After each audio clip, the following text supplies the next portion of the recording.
মায়ের সাথে যেভাবে কাজ করলাম গল্পটি সম্পূর্ণ শুনলে আপনাদের মেশিন দিয়ে পানি চলে আসবে, কারণ বাবা মায়ের সাথে ঠিকমতো কাজ না করায় মা নিজেই আমার সাথে কাজ করল। বন্ধুরা, গল্পটি শোনার আগে অবশ্যই আপনারা কানে হেডফোন লাগিয়ে নিবেন এবং হাতের কাজ করার আগে অবশ্যই হাতের কাছে টিস্যু রাখবেন। আমার নাম সন্দীপ। আমি মধ্যপ্রদেশের একটি ছোট শহরে বাস করি। সেখানেই আমি এবং আমার পরিবার থাকি। কোনো অভাব নেই, বাবা প্রচুর উপার্জন করেন এবং আমি কলেজে পড়ি। আজ আমি আপনাদের আমার জীবনে ঘটে যাওয়া একটি আকস্মিক ঘটনার গল্প শোনাতে যাচ্ছি। এটি সেই সময়ের কথা যখন আমি কলেজে পড়তাম এবং তখন ততটা বুদ্ধিমানও ছিলাম না। আমাদের বাড়িতে আমি, আমার মা এবং বাবা থাকি। আমাদের বাড়ি বেশ বড়, যেন কোনো ধনীর বাংলো। বাবা সকালে কাজে চলে যান এবং রাতে দেরি করে বাড়ি ফেরেন। সেই সময় বাড়িতে শুধু আমি এবং মা থাকতাম। আমি কিছুক্ষণ পড়াশোনা করতাম এবং পরে ঘুমিয়ে পড়তাম। কিন্তু মা সবসময় বাবার জন্য অপেক্ষা করতেন। সেই সময় আমি কলেজের শেষ বছরে ছিলাম। এক সকালে যখন আমি কলেজে যাওয়ার প্রস্তুতি নিচ্ছিলাম, তখন আমি মায়ের জোরালো কণ্ঠ শুনতে পেলাম। তিনি বলছিলেন, তুমি কি করছ? রাত 2টায় বাড়ি আসো এবং বলো অফিসে কাজ ছিল। রাত 2টা কোন অফিসের কাজ চলে? সরাসরি বলো না যে তুমি সেই মেয়ের সাথে ছিলে। মা খুব রেগে গিয়েছিলেন। আমার মা সাধারণত কারো উপর রাগ করতেন না, তার স্বভাব খুব শান্ত ছিল। কিন্তু আজ কি হয়েছিল জানি না, মা খুব রেগে গিয়েছিলেন। আমি 2টায় আসি বা 3টায়? 3টা বাজে, তোমাকে যা চাইছে তা মিলতে হচ্ছে না, পরে চুপ থাকো। বাবা তীব্র আওয়াজে মাকে বললেন, কি চাইছে তা মিলছে? টাকা, গহনা, এসব ছাড়াও কি কোনো সুখ থাকে? এখন আর কিছু বলো না, কিন্তু এখন আর সহ্য হচ্ছে না। 3-4 মাস হয়ে গেছে, তুমি আমাকে ছুঁয়েও দেখোনি। শেষ ওই মেয়ের মধ্যে এমন কি আছে যা আমার মধ্যে নেই? মায়ের আওয়াজ আরও তীব্র হয়ে উঠল। তখন বাবা রেগে বললেন, বারবার মেয়ে বলো না, নইলে। তাহলে কি করবে? মা উল্টো জবাব দিলেন। সেই সময় বাবার রাগ অনেক বেড়ে গিয়েছিল। তখনই হঠাৎ ধমকের আওয়াজ এল এবং সঙ্গে সঙ্গেই মায়ের চিৎকারে পুরো ঘর গুঞ্জে উঠল। আমি তৎক্ষণাৎ আমার ঘর থেকে ছুটে তাদের বেডরুমের দিকে গেলাম। যে দৃশ্য আমি দেখলাম তা দেখে আমি হতবাক হয়ে গেলাম। বাবা মাকে বেল্ট দিয়ে মারছিলেন। মা ব্যথায় চিৎকার করছিলেন, কিন্তু বাবা থামার নামই নিচ্ছিলেন না। আমি কিছু না ভেবেই মায়ের উপর ঝাঁপিয়ে পড়লাম, যাতে তাকে বাঁচাতে পারি। কিন্তু বাবা তখনও থামলেন না। যেই আমার উপরেও 2-4টি বেল্টের আঘাত লাগল, বাবা থামলেন এবং তিল মিলিয়ে আমার দিকে রেগে তাকাতে লাগলেন, তারপর বাড়ি থেকে বেরিয়ে গেলেন। পরের দিকে আমি মায়ের দিকে তাকালাম। মায়ের চোখ থেকে অশ্রুধারা বয়ে যাচ্ছিল। আমি মাকে সাপোর্ট দিয়ে উঠিয়ে দিলাম। উঠতে গিয়ে মা কেঁদে উঠলেন। আমি তাকে বিছানায় বসালাম। তখন পর্যন্ত তার হাত ও পিঠে লাল দাগ পড়ে গিয়েছিল। এ দেখে আমার বাবার উপর প্রচণ্ড রাগ উঠল। কোনো মানুষ এত নিষ্ঠুর কি করে হতে পারে? কেউ নিজের স্ত্রীকেও এভাবে মারতে পারে? তখন আমি দ্রুত রান্নাঘরে গেলাম। একটি বাটিতে তেল ও হলুদ মিশিয়ে মায়ের কাছে নিয়ে এলাম। মায়ের পিঠে 2-4টি বেল্টের আঘাতের ব্যথা অনুভব হচ্ছিল। মা ফুপিয়ে ফুপিয়ে কাঁদছিলেন। এরপর আমি মায়ের হাত ও পিঠে তেল হলুদের মিশ্রণ লাগানো শুরু করলাম, যেখানে তাকে মারা হয়েছিল। কিছু জায়গায় হালকা রক্ত বের হয়েছিল। মিশ্রণ লাগানোর পর আমি বাটিটি একপাশে রেখে মায়ের পাশে বসে পড়লাম। মা আমাকে দেখে তৎক্ষণাৎ আমাকে জড়িয়ে ধরে কাঁদতে লাগলেন। পরে তিনি আমার গলায় মুখ লুকিয়ে জোরে জোরে কাঁদতে লাগলেন। মায়ের অশ্রুতে আমার কাঁধ ভিজে গেল। আমি তার পিঠে হাত বুলিয়ে তাকে শান্ত করার চেষ্টা করছিলাম। আমরা দুজন অনেকক্ষণ ধরে এভাবেই একে অপরের বাহুতে ছিলাম। তখনই মায়ের হাত যখন আমার পিঠের দাগগুলো স্পর্শ করল, তীব্র ব্যথার ঢেউ উঠল এবং আমি কেঁদে উঠলাম। মা যেই এটা বুঝতে পারলেন, তিনি তৎক্ষণাৎ আমার থেকে সরে গেলেন। পরে মা আমার শার্ট উপরে তুলে সেই বাটি থেকে তেল হলুদের মিশ্রণ ধীরে ধীরে আমার পিঠে লাগাতে লাগলেন। লাগানোর সময়ও তিনি ফুপিয়ে ফুপিয়ে কাঁদছিলেন। তুই কেন আমার জন্য মাঝখানে এলি? অকারণে তোরও মার খেতে হলো, মা এমন বললেন। তখন আমি তাকে বললাম, মা, তোমার জন্য যদি আমার প্রাণও চলে যেত, তবু আমার কোনো দুঃখ হতো না। কিন্তু তিনি তোমাকে মারলেন। যখন আমি এ কথা বললাম, তখন মা আমার দিকে তাকিয়ে বললেন, তোকে বলব কি না ভাবছি। ছেড়ে দে, এখন তোকে এসব জানা উচিত। গত 2 বছর ধরে তোমার বাবা একটি মেয়ের পেছনে ঘুরছে।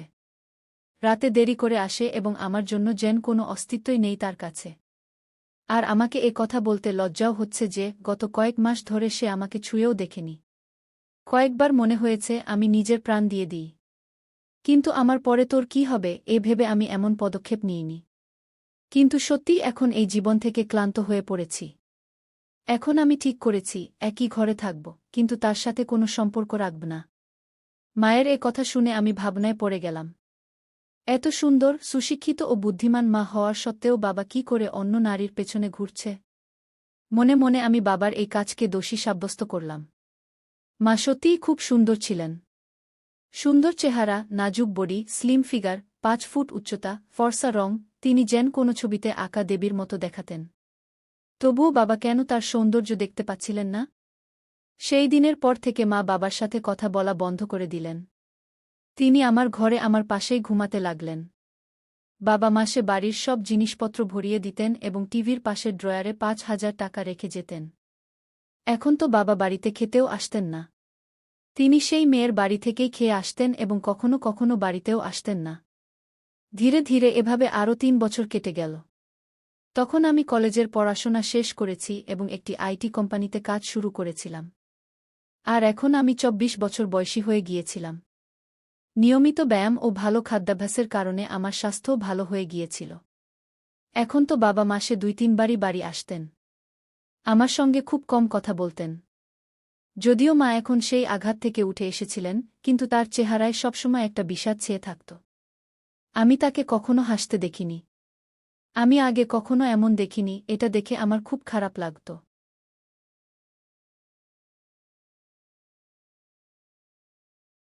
যখন আমি চাকরিতে যোগ দিই, কোম্পানি আমাকে একটি ল্যাপটপ দিয়েছিল, তাই আমি বাড়িতে ইন্টারনেট সংযোগও করিয়ে নিয়েছিলাম।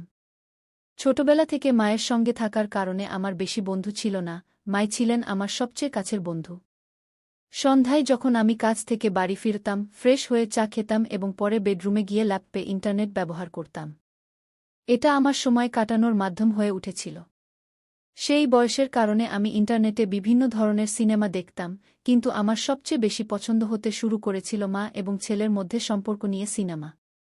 ধীরে ধীরে মায়ের দিকে তাকানোর আমার দৃষ্টিভঙ্গিতেও পরিবর্তন আসতে শুরু করেছিল।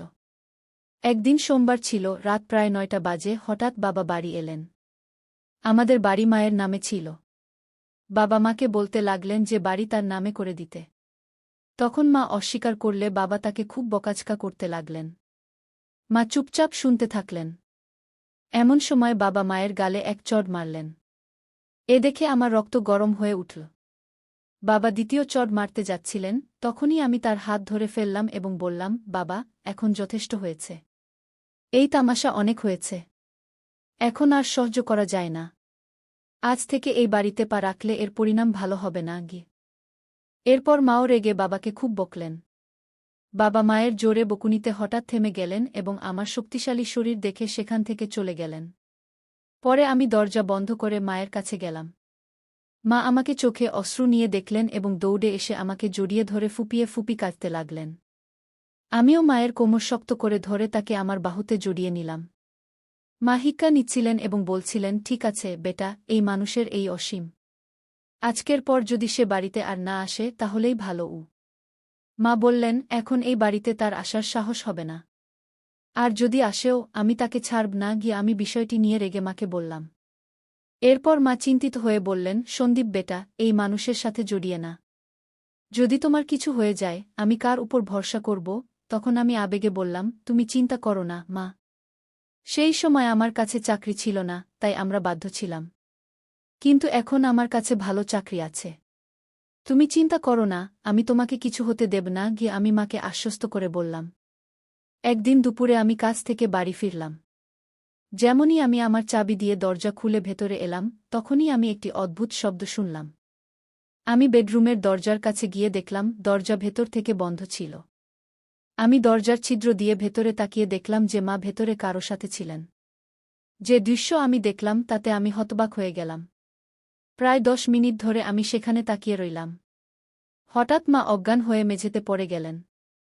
বাড়ির বারান্দার দরজা খুলে আমি বাইরে গেলাম। এরপর আমি জোরে বললাম, মা, আমি চলে এসেছি। তুমি কোথায়? বলেই আমি হাতে ধরা ব্যাগ সোফায় রেখে জুতোর ফিতা খুলতে লাগলাম। কিছুক্ষণ পর মা বেডরুমের দরজা খুলে বেরিয়ে এলেন। আমাকে দেখে তার মুখে ঘাবড়ে যাওয়া এবং আশ্চর্যের ভাব ছিল। আমি দ্রুত জুতো খুলে বেডরুমে ঢুকে গেলাম। টেবিলে আমি কলার একটি প্লেট দেখলাম। আমি একটি কলা নিয়ে খেতে লাগলাম। মা আমার পিছে পিছে এলেন। আমি ঠিক তখন কলা খেতে যাচ্ছিলাম, মা কিছু বলতে যাচ্ছিলেন, কিন্তু আমি আগেই কলা মুখে পুরে ফেললাম। মা অবাক হয়ে আমার দিকে তাকানোর সুযোগ পেলেন, আর আমি শান্তিতে কলা খাচ্ছিলাম। কলাটা একটু কাঁচা ছিল, তাই পুরোপুরি মিষ্টি নয়।